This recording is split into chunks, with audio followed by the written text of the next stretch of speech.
Hi, ഏറെ രസകരമായ ഒരു ചലച്ചിത്രം, ശാന്തവും ലളിതവുമായ ചലച്ചിത്രം ഔർ ലിറ്റിൽ സിസ്റ്റർ. ചലച്ചിത്രത്തിന്റെ വിശദമായ കഥയിലേക്ക് പോകുന്നതിന് മുമ്പ് സിനിമാ കഥകൾ കേൾക്കാൻ ഇഷ്ടപ്പെടുന്ന പുതിയ കൂട്ടുകാരുണ്ടെങ്കിൽ നമ്മുടെ ചാനൽ ഒന്ന് സബ്സ്ക്രൈബ് ചെയ്യണേ. കൂട്ടുകാർക്ക് ഷെയർ ചെയ്തു കൊടുക്കുകയും കമന്റ് ചെയ്യുകയും ലൈക്ക് ചെയ്യുകയും ചെയ്യൂ. കഥയെ ആരംഭിക്കുന്നത് യോഷിനോ എന്ന പെൺകുട്ടിയെ പരിചയപ്പെടുത്തിക്കൊണ്ടാണ്. തലേദിവസം രാത്രി തന്റെ കാമുകന്റെ കൂടെ ചെലവഴിച്ച യോഷിനോ പിറ്റേന്ന് പോവാനായി ഇറങ്ങുകയായിരുന്നു. അവളുടെ കാമുകനെ കുറിച്ച് പറയുകയാണെങ്കിൽ അവൻ പണത്തോട് ആർത്തിയുള്ള ഒരുത്തനാണ്. തനിക്ക് പണം ലഭിക്കുമ്പോ മടക്കി നൽകാമെന്ന് പറഞ്ഞ് അവൻ എപ്പോഴും യോഷിനോയോട് പണം ചോദിക്കാറുണ്ട്. പക്ഷേ മാസങ്ങളായാലും വർഷങ്ങളായാലും അവനത് തിരികെ കൊടുക്കുന്നില്ല. അവനിതിങ്ങനെ തുടർന്നു പോന്നുകൊണ്ടേയിരിക്കുന്നു. യോഷിനോ ആണെങ്കിലോ അതൊന്നും കാര്യമാക്കുന്നുമില്ല. പണം തിരികെ ലഭിച്ചാലും ഇല്ലെങ്കിലും യോഷിനോക്ക് അതൊരു പ്രശ്നമായിരുന്നുമില്ല. പണം നൽകിയ ശേഷം അവളന്ന് തന്റെ കാമുകനെ വിട്ട് വീട്ടിലേക്ക് പോയി. അവൻ തന്നെ ആത്മാർത്ഥമായി സ്നേഹിക്കുന്നു എന്നാണ് അവൾ വിശ്വസിക്കുന്നതും. വീട്ടിൽ യോഷിനോ എത്തിയതും സഹോദരി ചിക്ക യോഷിനോയെ എതിരിട്ടു. താനിത് എവിടെയായിരുന്നു എന്നവൾ യോഷിനോയോട് ചോദിച്ചു. മൂത്ത സഹോദരി ഇതറിഞ്ഞാൽ വളരെയധികം ദേഷ്യപ്പെടും എന്ന തരത്തിൽ വാണിംഗ് കൊടുക്കുകയും ചെയ്തു. കഥ അവിടെ നിന്നും അവരുടെ മൂത്ത സഹോദരി സാച്ചിയിലേക്ക് തിരിയുന്നു. യോഷിനോ രാത്രി എവിടെയാണ് ചിലവഴിച്ചതെന്ന് അവൾക്ക് നേരത്തെ അറിയാമായിരുന്നു. അതുകൊണ്ട് തന്നെ അവൾ യോഷിനോയെ ശകാരിക്കുന്നുമുണ്ട്. എങ്കിലും സാച്ചി ഭക്ഷണം പാകം ചെയ്യുകയും രണ്ട് സഹോദരിമാർക്കും സ്നേഹത്തോടെ വിളമ്പുകയും ചെയ്തു. അവർ വളരെ ചെറുതായിരുന്നപ്പോ അവരുടെ പിതാവ് അവരെ ഉപേക്ഷിച്ചു പോയതായിരുന്നു. കുറെ നാളുകൾക്ക് ശേഷം അവരുടെ അമ്മയും മറ്റൊരാൾക്കായി അവരെ വിട്ടുപോയി. അങ്ങനെ ആ സഹോദരിമാർ ഒന്നിച്ച് ജീവിതം തുടങ്ങി. മൂത്ത സഹോദരിയായ സാച്ചി മറ്റു രണ്ടുപേരെയും നോക്കി വളർത്തി. മൂവരും വളരെ പഴയൊരു വീട്ടിൽ ഒന്നിച്ചായിരുന്നു താമസിക്കുന്നത്. ഒരു ദിവസം രാവിലെ അവരുടെ പിതാവ് മരണപ്പെട്ടു എന്ന വിവരം അവരറിഞ്ഞു. പിതാവിന് മറ്റൊരു ബന്ധത്തിൽ ഒരു മകളിപ്പോൾ ബാക്കിയായിട്ടുണ്ട്. സാച്ചിക്ക് ജോലിയുള്ളതിനാൽ സംസ്കാര ചടങ്ങിന് പോകാൻ കഴിയുമായിരുന്നില്ല. യോഷിനോയും ചിക്കയും അതോടെ ആ ഗ്രാമത്തിലേക്ക് ട്രെയിൻ കയറി. പിതാവ് ഉപേക്ഷിച്ചു പോകുമ്പോൾ താൻ വളരെ ചെറുതായിരുന്നതിനാൽ ചിക്കയ്ക്ക് അദ്ദേഹത്തെക്കുറിച്ച് ഓർമ്മകളൊന്നും ഉണ്ടായിരുന്നില്ല. അവൾ അത് പറഞ്ഞു. അവിടെ എത്തിയാൽ എന്തായിരിക്കും സംഭവിക്കുക എന്നോർത്ത് അവൾ പരിഭ്രാന്തയും ആശങ്കാകുലയുമായിരുന്നു. എന്നാൽ അവരുടെ അച്ഛൻ എല്ലാ രാത്രിയിലും അമ്മയെ മർദ്ദിക്കാറുണ്ടായിരുന്നു എന്ന് യോഷിനോ അവളോട് പറഞ്ഞു. യോഷിനോ ആ സമയം കുട്ടിയായിരുന്നെന്നും അതവളെ വല്ലാതെ ഭയപ്പെടുത്തിയിരുന്നെന്നും അവൾ കൂട്ടിച്ചേർത്തു. ചിക്കയ്ക്ക് അതൊന്നും ഓർമ്മയുണ്ടായിരുന്നില്ല. അതുകൊണ്ട് തന്നെ അവൾക്ക് പിതാവിനെ കുറിച്ച് വളരെ നല്ല അഭിപ്രായമായിരുന്നു ഉണ്ടായിരുന്നതും. കുറച്ച് സമയത്തിനു ശേഷം ഒരു സ്കൂൾ കുട്ടി റെയിൽവേ സ്റ്റേഷനിൽ കാത്തു നിൽക്കുകയായിരുന്നു. അങ്ങോട്ടേക്കാണ് ചിക്കയും യോഷിനോയും വന്നിറങ്ങുന്നത്. അവരെ സ്വീകരിക്കാനായിരുന്നു ആ പെൺകുട്ടി നിന്നതും. അവളുടെ പേര് സുസുവെന്നാണ്. കൃത്യമായി പറഞ്ഞാൽ യോഷിനോയുടെയും ചിക്കയുടെയും അർത്ഥ സഹോദരി. സുസുവിന്റെ അമ്മ കുറച്ചു വർഷങ്ങൾക്ക് മുമ്പേ മരണപ്പെട്ടിരുന്നു. അതുകൊണ്ട് അവരുടെ പിതാവ് മൂന്നാമതും വിവാഹം കഴിച്ചു. സുസു യോഷിനോയെയും ചിക്കയെയും കുന്നിൻ മുകളിലുള്ള ഒരു ഹോട്ടലിലേക്ക് കൂട്ടിക്കൊണ്ടുപോയി. പിറ്റേ ദിവസം അവരുടെ പിതാവിന്റെ സംസ്കാര ചടങ്ങ് നടന്നു. സുസുവിന്റെ രണ്ടാനമ്മയും അവളുടെ ചെറിയ സഹോദരനും ഉൾപ്പെടെ നിരവധി ആളുകൾ പങ്കെടുത്തു. തന്റെ സ്റ്റെപ്പ് മദറിന്റെയും അനിയന്റെയും കാര്യമൊക്കെ സുസു കാര്യമായി ഗൗനിക്കുന്നുണ്ടായിരുന്നു. യോഷിനോയും ചിക്കയും നിശബ്ദമായി അത് ശ്രദ്ധിക്കുകയും ചെയ്തു. പെട്ടെന്ന് തന്നെ ജോലിയിൽ ലീവ് കിട്ടിയതുകൊണ്ട് സാച്ചിയും അങ്ങോട്ടേക്ക് എത്തിച്ചേർന്നു. സുസുവിനെ കണ്ടതിൽ അവൾക്ക് വലിയ സന്തോഷം തോന്നി. അവിടെത്തിയ ആളുകൾ അനുശോചനം രേഖപ്പെടുത്തുന്നുണ്ടായിരുന്നു. കൂട്ടത്തിൽ ഒരു മനുഷ്യൻ പറഞ്ഞു, നിങ്ങളുടെ അച്ഛൻ ഒരു മാന്യനായിരുന്നു.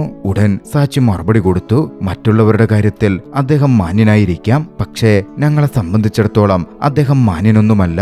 മറ്റൊരു സ്ത്രീയുടെ പുറകെ പോയി ഞങ്ങളുടെ കുടുംബം തകർത്ത വ്യക്തിയാണ് അയാൾ. സുസു അത് കേട്ടിരുന്നു. അന്ന് ചടങ്ങുകളൊക്കെ കഴിഞ്ഞവർ മടങ്ങാൻ നേരം സുസു അവരുടെ അച്ഛൻ സുരക്ഷിതമായി സൂക്ഷിച്ചിരുന്ന അവരുടെ കുട്ടിക്കാല ഫോട്ടോകൾ അവർക്ക് കൊണ്ടുവന്നു കൊടുത്തു. അച്ഛൻ അവരെ കെയർ ചെയ്തിരുന്നു, അവരെപ്പറ്റി ഓർത്തിരുന്നു എന്ന് പറയുകയും ചെയ്തു. തുടർന്ന് അവൾ അവരെ ഒരു മലമുകളിലേക്ക് കൂട്ടിക്കൊണ്ടുപോയി. ശേഷം അവരോട് സംസാരിച്ചു. തന്റെ അച്ഛൻ പലപ്പോഴും ഇവിടെ തന്നെ കൊണ്ടുവരുമായിരുന്നു. അവൾ പറഞ്ഞു. മനോഹരമായ കാഴ്ചയായിരുന്നു അവിടെ ഉണ്ടായിരുന്നത്. അവരെല്ലാവരും ഒന്നിച്ച് അവിടെ കുറച്ചു സമയം ചിലവഴിച്ചു. പിന്നീട് ആ സഹോദരിമാർ മടങ്ങിയപ്പോൾ സുസു അവരെ യാത്രയയക്കാൻ റെയിൽവേ സ്റ്റേഷൻ വരെ എത്തി. ട്രെയിനിൽ കയറിയ ശേഷം സാച്ചി എന്തോ ആലോചിച്ചു. അച്ഛൻ കൂടി മരണപ്പെട്ടതോടെ സുസു ഇപ്പോൾ പൂർണ്ണമായും അനാഥയെ പോലായല്ലോ. അവളെ ഇനി ആര് നോക്കും എന്നായിരുന്നു സാച്ചിയുടെ ചിന്ത. അതുകൊണ്ട് തന്നെ പോകുന്നതിന് മുമ്പ് സാച്ചി സുസുവിനോട് പറഞ്ഞു, സുസു, നിനക്ക് വേണമെങ്കിൽ ഞങ്ങളുടെ അടുത്തേക്ക് വരാം. അവിടെ നിന്നെ നോക്കാൻ ഞങ്ങൾ 3 സഹോദരിമാരുണ്ട്. ഞങ്ങൾ 3 പേരും ജോലിക്ക് പോകുന്നവരാണ്. നിനക്കൊരു പ്രശ്നവും ഉണ്ടാവില്ല. നമുക്കവിടെ സന്തോഷത്തോടെ ജീവിക്കാം. അത്യാവശ്യം തരക്കേടില്ലാത്തൊരു വീടും നമുക്കുണ്ട്. സാച്ചി പെട്ടെന്ന് അങ്ങനെ പറഞ്ഞപ്പോ അത് കേട്ട് യോഷിനോയും ചിക്കയും ഒന്ന് ഞെട്ടിയിരുന്നു. എന്നാലും സാച്ചിയുടെ തീരുമാനത്തെ അവർ എതിർത്തില്ല. സുസു അതിന് സന്തോഷത്തോടെ സമ്മതിച്ചു. യാത്ര പറഞ്ഞ് കൈവീശിക്കൊണ്ട് അവർ പോയ ട്രെയിനിന് പിന്നാലെ ഓടുക നിർത്തുക പോലും ചെയ്തു. കുറച്ച് ദിവസങ്ങൾക്ക് ശേഷം സുസു തന്റെ സാധന സാമഗ്രികളുമായി സാച്ചിയുടെ വീട്ടിലേക്ക് താമസം മാറി. അവൾക്കായി അവർ അവിടെ പുതിയൊരു മുറി നൽകി. തന്റെ സ്വന്തം അമ്മയാണ് ഇവരുടെ ഈ കുടുംബം തകർത്തത്. എന്നിട്ടും ആ സഹോദരിമാർ ഇപ്പോൾ തന്നെ ടേക്ക് കെയർ ചെയ്യുന്നുവല്ലോ എന്നോർത്ത് സുസു വല്ലാതെ വികാരാധീനയായി. വൈകാതെ സുസു നഗരത്തിലെ സ്കൂളിൽ പോയി തുടങ്ങി. അവിടെ പുതിയ കൂട്ടുകാരെയും സുസുവിന് കിട്ടി. സാച്ചിയുടെയും മറ്റും ബന്ധുക്കളിൽ മുത്തശ്ശിയുടെ സഹോദരി മാത്രമായിരുന്നു ബാക്കിയുണ്ടായിരുന്നത്. അന്നവർ സാച്ചിയോട് സംസാരിച്ചു. എല്ലാ ഉത്തരവാദിത്തങ്ങളും ഇങ്ങനെ സാച്ചി തനിയെ ചുമക്കുന്നതിനു പകരം അവൾ സ്വന്തം കാര്യം കൂടി നോക്കണമെന്നും അവൾക്ക് പ്രായമേറി വരികയാണെന്നും സുസുവിന്റെ അമ്മയാണ് അവരുടെ കുടുംബം തകർത്തതെന്ന കാര്യം പ്രത്യേകം ഓർക്കണമെന്നും അവർ സാച്ചിയോട് ഉപദേശിച്ചു. പക്ഷേ സാച്ചി അതൊന്നും ചെവികൊണ്ടില്ല. അവളുടെ അമ്മ ചെയ്ത തെറ്റിന് സുസു എന്തു പിഴച്ചു എന്നായിരുന്നു സാച്ചി ചോദിച്ചത്. തങ്ങളുടെ കൂടെ വന്ന് താമസിക്കാൻ സുസു തീരുമാനിച്ചതിൽ താൻ വളരെ സന്തോഷവതിയാണെന്നും സാച്ചി കൂട്ടിച്ചേർത്തു. സ്കൂളിൽ സുസു ആൺകുട്ടികൾക്കിടയിലെ ഏക പെൺകുട്ടിയായി ഫുട്ബോൾ ടീമിൽ ചേർന്നു. മനോഹരമായി അവൾ കളിക്കുകയും ചെയ്യുന്നുണ്ടായിരുന്നു. പരിശീലനത്തിന് ശേഷം അവർ അവിടെയുള്ള ഒരു ക്യാൻറ്റീനിൽ പോയി. 3 സഹോദരിമാരെയും അവരുടെ കുട്ടിക്കാലം മുതലേ അറിയുന്ന ഒരു ക്യാൻറ്റീൻ ഓണറായിരുന്നു അത് നടത്തിക്കൊണ്ടിരുന്നത്. കഥ അവിടെ നിന്നും സാച്ചിയിലേക്ക് തിരിയുന്നു. സാച്ചി ആശുപത്രിയിലാണ് ജോലി നോക്കുന്നത്. നഴ്സായി ജോലി ചെയ്യുന്ന അവൾക്ക് അവിടുത്തെ ഒരു ഡോക്ടറുമായി പ്രണയമുണ്ട്. പക്ഷെ ആ ഡോക്ടർക്ക് അതിനകം തന്നെ ഭാര്യയും കുട്ടികളും ഉണ്ടെന്നതാണ് സത്യം. അക്കാര്യം സാച്ചിയെ ഇടയ്ക്കൊക്കെ അസ്വസ്ഥപ്പെടുത്തുന്നുണ്ടായിരുന്നു. മറുഭാഗത്ത് യോഷിനോയുടെ കാമുകനാകട്ടെ അവളുടെ ജീവിതത്തിൽ തീർത്തും പ്രയോജനമില്ലാത്ത ഒരുവനാണ്. അവൻ ജോലിക്ക് പോകാതെ പൂർണ്ണമായും അവളുടെ പണത്തെ ആശ്രയിച്ചാണ് ജീവിക്കുന്നത്. നിഷ്കളങ്കയായ യോഷിനോ താൻ കബളിപ്പിക്കപ്പെടുകയാണ് എന്ന് തിരിച്ചറിയുന്നുണ്ടായിരുന്നില്ല. ഒരു ദിവസം സാച്ചി അവരെ ഒരുമിച്ച് കണ്ടു. അവനൊരു തട്ടിപ്പുകാരനാണ് എന്ന് തിരിച്ചറിഞ്ഞ സാച്ചി അവനെ ഉപേക്ഷിച്ച് നല്ലൊരു പങ്കാളിയെ കണ്ടെത്താൻ യോഷിനോയെ ഉപദേശിച്ചു. എന്നാൽ യോഷിനോയെ അത് വല്ലാതെ അസ്വസ്ഥപ്പെടുത്തുകയായിരുന്നു ചെയ്തത്. അവൾ പറഞ്ഞു, എനിക്കങ്ങനെ ഫ്യൂച്ചറിലെ സ്വപ്നങ്ങൾ കണ്ട് ജീവിക്കൊന്നും വേണ്ട. ഇപ്പോൾ ഈ പ്രസന്റിൽ ജീവിച്ചാ മതി. പതുക്കെ സുസു സഹോദരിമാരോടൊപ്പം താമസിക്കുന്നതിൽ സന്തോഷം കണ്ടെത്തുകയും സുഖം അനുഭവിക്കുകയും അവരെപ്പോലെയായി മാറുകയും ചെയ്തു. അവരെല്ലാവരും തങ്ങളുടെ ദിനചര്യകൾ പിന്തുടർന്നു. ഒന്നിച്ചു ജോലിക്കും സ്കൂളിലേക്കും പോയി.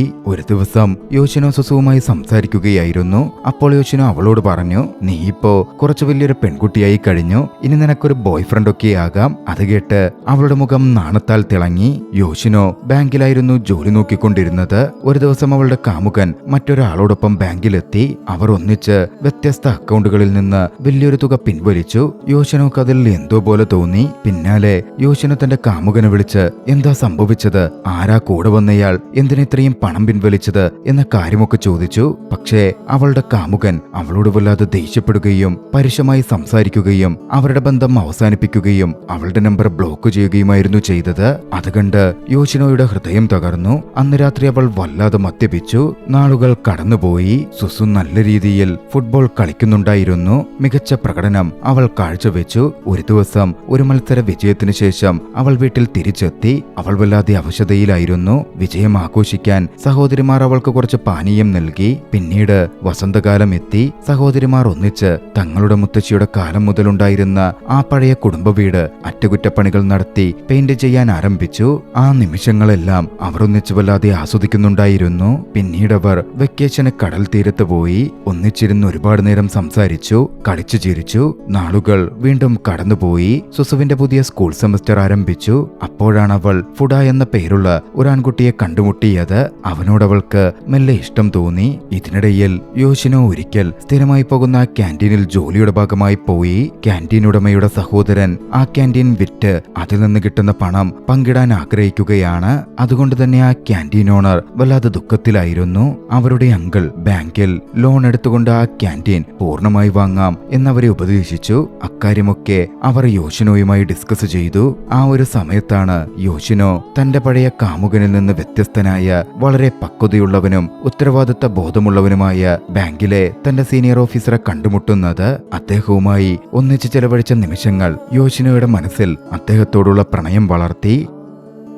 അങ്ങനെയിരിക്കെ ഒരു ദിവസം സുസു തന്റെ സുഹൃത്തുക്കളെ അവളുടെ അച്ഛൻ തന്നെ മുമ്പ് ഭക്ഷണം കഴിപ്പിക്കാൻ കൊണ്ടുവരാറുള്ള ഒരു ഷോപ്പിലേക്ക് കൂട്ടിക്കൊണ്ടുപോയി. അവിടുത്തെ ഭക്ഷണത്തിൽ സുസുവിന് തന്റെ അച്ഛന്റെ കൈപുണ്യം അനുഭവപ്പെട്ടു. കാരണം അച്ഛനും അതേ രീതിയിൽ ഭക്ഷണമുണ്ടാക്കി വീട്ടിലവൾക്ക് നൽകാറുണ്ടായിരുന്നു. പിന്നീട് അവൾ ഫോഡയോടൊപ്പം കടൽ തീരത്ത് പോയി. തന്റെ അച്ഛനെക്കുറിച്ച് അവൾ അവനോട് സംസാരിച്ചു. ചെറി ബ്ലോസത്തെക്കുറിച്ചും പറഞ്ഞു. ഒരു ദിവസം തന്നെ ആ ചെറി ബ്ലോസം കാണാൻ കൂട്ടിക്കൊണ്ടുപോകുമെന്ന് അച്ഛൻ എപ്പോഴും പറയാറുണ്ടായിരുന്നു എന്നവൾ പറഞ്ഞു വെച്ചു. അത് കേട്ടതും ഫുഡ ഉടൻ സുസുവിനെ ചെറി ബ്ലോസം കാണിക്കാൻ കൂട്ടിക്കൊണ്ടുപോയി. ചെറി ബ്ലോസം കണ്ടതും അവൾ വളരെയധികം സന്തോഷവതിയായി മാറി. നാളുകൾ വീണ്ടും മുഴുകിക്കൊണ്ടിരുന്നു. പതുക്കെ വേനൽക്കാലം എത്തിച്ചേർന്നു. സഹോദരിമാർ തമ്മിലുള്ള സ്നേഹം കൂടുതൽ വളർന്നു വന്നു. അപ്പോഴാണ് അവരുടെ അമ്മയുടെ കോൾ വന്നത്. 14 വർഷത്തിനു ശേഷം അവർ വിളിച്ചിരിക്കുന്നു. അവരിപ്പോ തിരികെ വരാൻ ആഗ്രഹിക്കുന്നുണ്ട്. കാരണം അവരുടെ മുത്തശ്ശിയുടെ 7ാം ചരമവാർഷികമായിരുന്നു. സാച്ചി അതിനെപ്പറ്റി തന്റെ കാമുകനുമായി ഡിസ്കസ് ചെയ്തു. ഡോക്ടർ കാമുകൻ പറഞ്ഞു,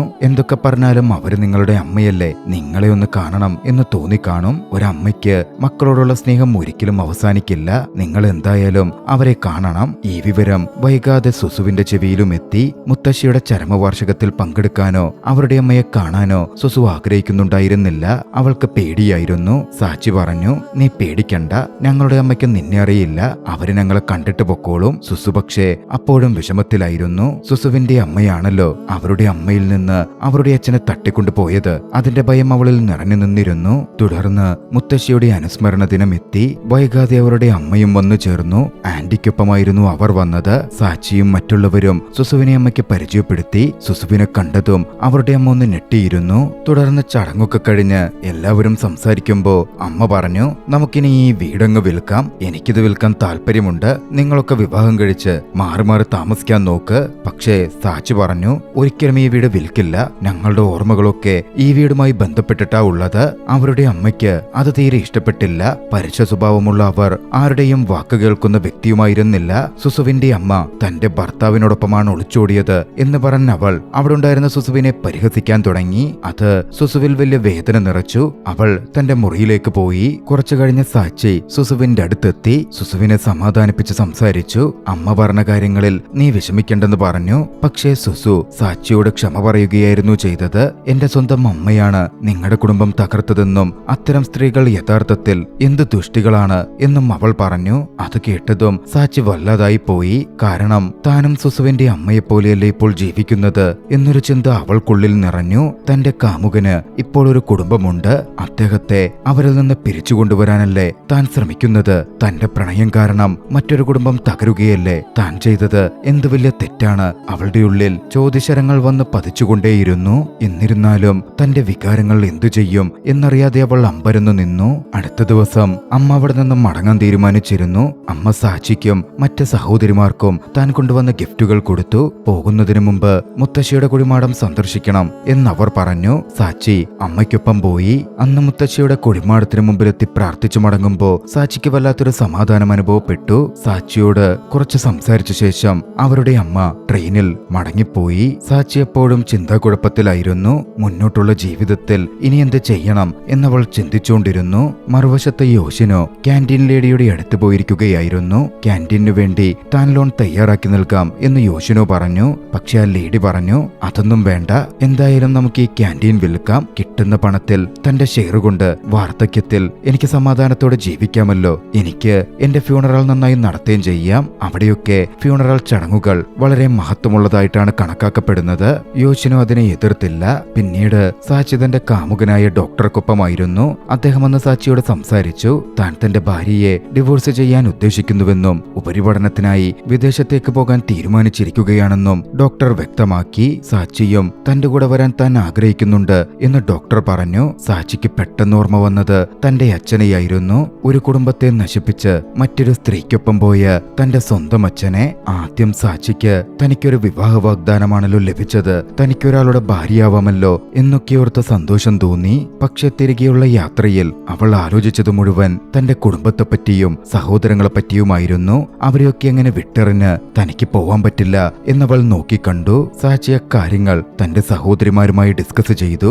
യോഷിനോ സാച്ചിയോട് തങ്ങളെക്കുറിച്ചോർത്ത് വിഷമിക്കണ്ടെന്നും സാച്ചിക്ക് പോകണമെങ്കിൽ ധൈര്യമായി പോകാമെന്നും പറഞ്ഞു. പക്ഷേ സാച്ചിയുടെ ഉള്ളിൽ വല്ലാത്ത കുറ്റബോധം അനുഭവപ്പെടുന്നുണ്ടായിരുന്നു. സൂസു ഇതിനെപ്പറ്റി അറിഞ്ഞാൽ എന്ത് വിചാരിക്കും? ഒരു ഭാര്യയുള്ള ഒരു വ്യക്തിയെയാണ് താൻ വിവാഹം കഴിച്ചതെന്ന് സൂസു അറിഞ്ഞാൽ അതവളെ തകർത്തു കളയും എന്ന് സാച്ചി ഭയപ്പെട്ടു.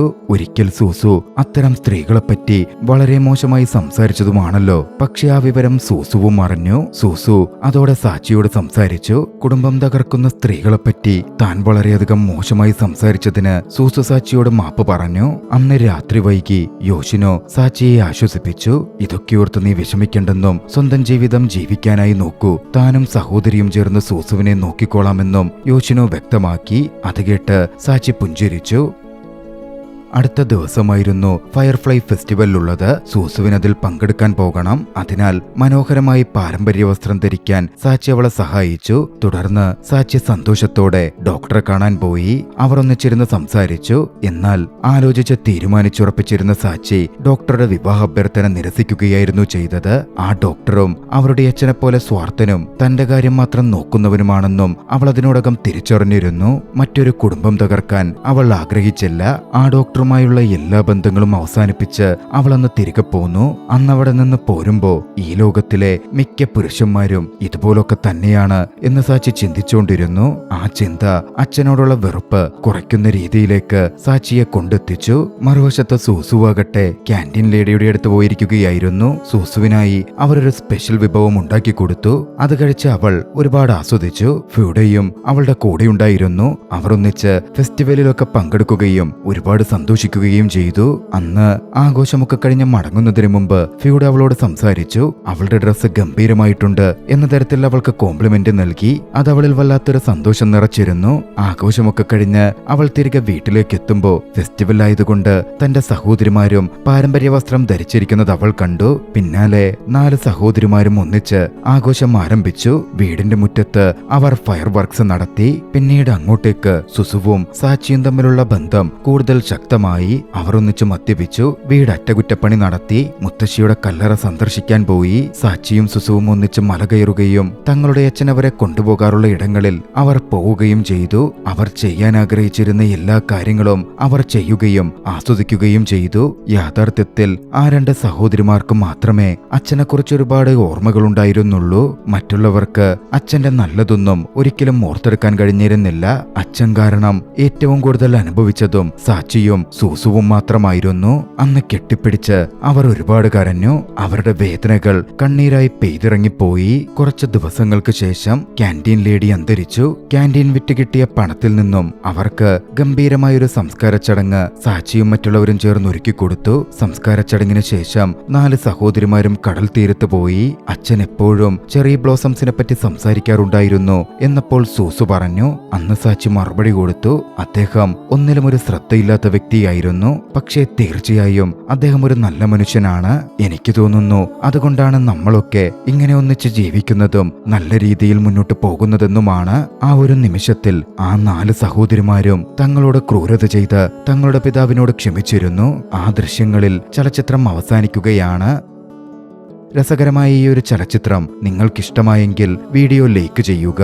അഭിപ്രായങ്ങളും നിർദ്ദേശങ്ങളും കമന്റുകളിൽ രേഖപ്പെടുത്തുക. കഴിയുമെങ്കിൽ ചാനൽ സബ്സ്ക്രൈബ് ചെയ്തും കൂട്ടുകാർക്ക് ഷെയർ ചെയ്തു കൊടുത്തും ഞങ്ങളെ സപ്പോർട്ട് ചെയ്യുക. അടുത്ത എപ്പിസോഡിൽ മറ്റൊരു മികച്ച ചലച്ചിത്രവുമായി നമുക്ക് കണ്ടുമുട്ടാം. അതുവരെ ബൈ.